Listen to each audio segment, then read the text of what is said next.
តើអ្នកចិត្តរៀបកា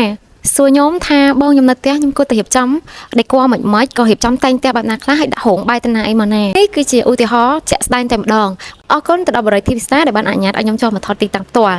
ឧទាហរណ៍ថាផ្ទះនេះគឺជាផ្ទះបងប្អូនទាំងអស់គ្នាអញ្ចឹងធម្មតាឯងបងប្អូនទាំងអស់គ្នារោងយើងមានមុខកាត់3ម៉ែត្រឬក៏4 5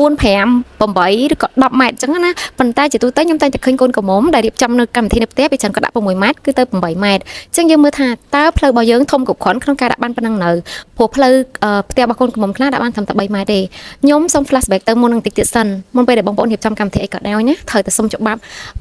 ់គេសិនត្រូវតែសុំច្បាប់អ្នកនៅគ្រប់គ្រងតំបន់ហ្នឹងសិនបើសិនជាបងប្អូនរៀបចំកម្មវិធីនៅក្នុងបរិយាក៏ inform ទៅខាង office គេបន្តិចសិនទៅដើម្បីឲ្យគេដឹងឮថាយើងមានរៀបចំកម្មវិធីអ្វីដែលបងប្អូនមិនអាចជៀសផុតបានហ្នឹងគឺសុំអ្នកចិត្តខាងរបស់យើងសុំគាត់ធ្វើកម្មវិធីដោយសារអីនៅពេលដែលយើងសង់រោងទៅគឺប្រកាសជាមានប៉ះពាល់ពួកគាត់អីតាំងពីច្រកចូលម៉ូតូច្រកចូលឡានហើយសុំប្រាប់គាត់ឲ្យហើយផងថាខ្ញុំនឹងប្រហែលជាមានតន្ត្រីហ្នឹងអាចរំខានបងប្អូនតិចឬក៏តន្ត្រីហ្នឹងអាចរំខានបងប្អូនខ្លាំងអ្វីសំខាន់តើភ្ញៀវបងប្អូនម្នាក់យើងគួរតែសង់រោងប៉ុន្មានបើសិនជាមកកាត់6តែយើងគួរតែសង់រោង5បន្លោះឬក៏6បន្លោះតែករណីបងប្អូនធ្វើកម្មវិធីនៅក្នុងរោងបងប្អូនត្រូវថែម2បន្លោះទៀតដែលស្មើនឹង8ម៉ែត្រដើម្បីឲ្យយើងបានដាក់ពីធ្វើកម្មវិធីពួកយើងធ្វើកម្មវិធីក្នុងរោងគឺអាចធំជាងធ្វើនៅក្នុងផ្ទះអញ្ចឹងឧទាហរណ៍ថាសម័យថានៅខាងនេះគឺបងប្អូនដាក់រោ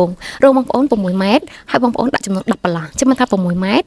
គុណនឹង40ម៉ែត្រក្នុងហ្នឹងក៏មាន2បន្លោះដែលបងប្អូនអាចដាក់ពីកម្មវិធីបានអញ្ចឹងចូលខាងក្នុងមកឧទាហរណ៍ថាផ្ទះបងប្អូនមានលបងអញ្ចឹងថ្ងៃកម្មវិធីបងប្អូនត្រូវបើកលបងហ្នឹងឲ្យទូលាយអញ្ចឹងចូលមកខាងក្នុងបើសិនជាបងប្អូនថាអត់ទេខ្ញុំអត់ចង់ធ្វើក្នុងរោងទេបងខ្ញុំចង់ធ្វើនៅក្នុងផ្ទះតែម្ដងអញ្ចឹងកន្លែងនេះបងប្អូនអាចសេរីថាដាក់ហ្វុងកម្មវិធីជាទូទៅបងប្អូនទាំងអស់គ្នាអាចប្រឹក្សាជាមួយនឹងបងពិធីការបើសិនជាបងប្អូនជ្រើសរើសយកពិធីការមកគ្រប់គ្រងកម្មវិធីឬមួយក៏សួរទៅអ្នកជំនាញអាចសួរបងភ្នួងក៏បានអាចសួរបងខាងដេកក៏បានដែរពួកគេនឹងឲ្យព័ត៌មានទៅបងប្អូនជាទូទៅសម្អាងការនៅក្នុងស្រុកខ្មែរគឺគាត់តែងតែមានកញ្ចប់ហើយអាចជាកញ្ចប់ចាប់កណាត់ឲ្យបងប្អូនទាំងអស់គ្នាឬក៏អាចជាកញ្ចប់ធ្វើរៀបចំដេកហ្វុងឲ្យបងប្អូនទាំងអស់គ្នាបើសិនជាបងប្អូនទាំងអស់គ្នាស្រឡាញ់ម៉ូដដែលខាងគាត់មានក៏អូខេបើសិនជាអត់ស្រឡាញ់ម៉ូដខាងគាត់មានទេយើងអាចទៅពីខាងក្រៅក៏បានដែររកពីខាងក្រៅមិនប្រកាសថាយកពីខាងខ្ញុំទេខ្ញុំធ្វើវីដេអូចែកម្លែកបងប្អូនយកខាងណាក៏បានដែរឲ្យតែមានអារម្មណ៍ថាទុកចិត្តហើយពួកគាត់ធ្វើស្អាតព្រោះខ្ញុំបានប្រាប់ពីតិចនិចក្នុងការមើលដេកឃើញស្អាតហើយតាតែទាំងខ្ញុំទាំងគេគ្មានអ្នកណាមួយ perfect ទេតែតែមានបញ្ហាតិចតួចឯងគ្រាន់តែតិចឬមួយក៏ច្រើនយកលុយភ្ញៀវហើយធ្វើឲ្យភ្ញៀវឲ្យស្អាតឬមួយក៏យកលុយភ្ញៀវហើយ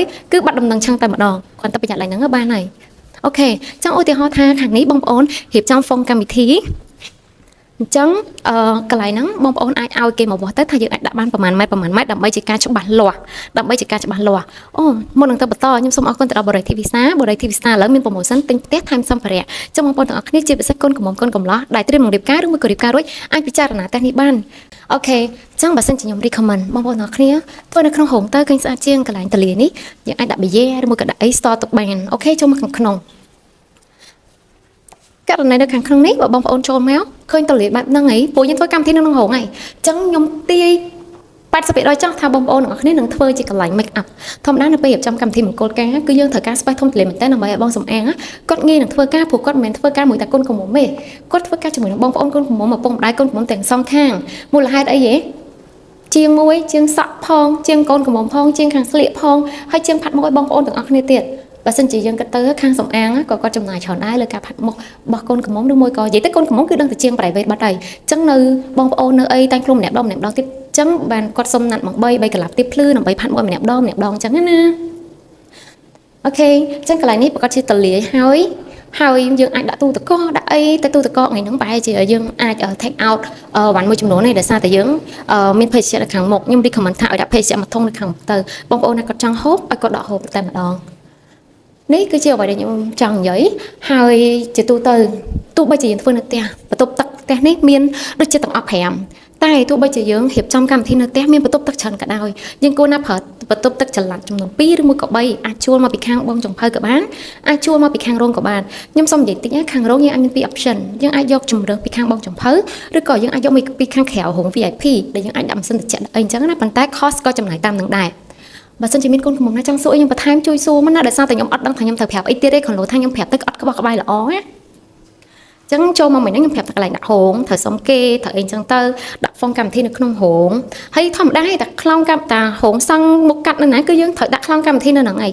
យើងគួរតែដាក់ដេគ័រខ្ទង់ពី6ម៉ែត្រឡើងលើអីទៅអញ្ចឹងមើលទៅឃើញស្អាតហ្នឹងណាហើយកម្ពស់យើងអាចដាក់3ម៉ែត្រឡើងលើមាន3ម៉ែត្រ3ម៉ែត្រកន្លះ4ម៉ែត្រ4ម៉ែត្រកន្លះតាមបច្ចិតរបស់កូនកំមុំបើសិនជាកូនកំមុំអត់ចង់ចំណាយច្រើនទេបងភ្នំជួយបានព្រោះគាត់មានកញ្ចប់នៅក្នុងហ្នឹងឯងតែបើសិនជាកូនកំមុំថាអត់ទេបងថ្ងៃពិសេសខ្ញុំចង់ដាក់មកស្អាតខ្ញុំយកពីខាងក្រៅមកបងគិតមិនដែរក៏អូខេសំខាន់កូនកំមុំស្រាយឬអត់ complete invoice គឺជារឿងដែលសំខាន់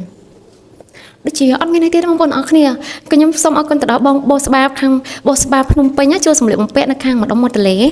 យ៉ាគាត់បានឲ្យខ្ញុំនេះខ្ចីស្បៃនេះសំខាន់មិនខ្ចីទេណាខ្ញុំទៅជួលគាត់ទេប៉ុន្តែគាត់អត់ទៅលុយទេអរគុណបងមែនតែនហើយគាត់ក៏មានទទួលរៀបចំ pre wedding ដែរថតដូចជា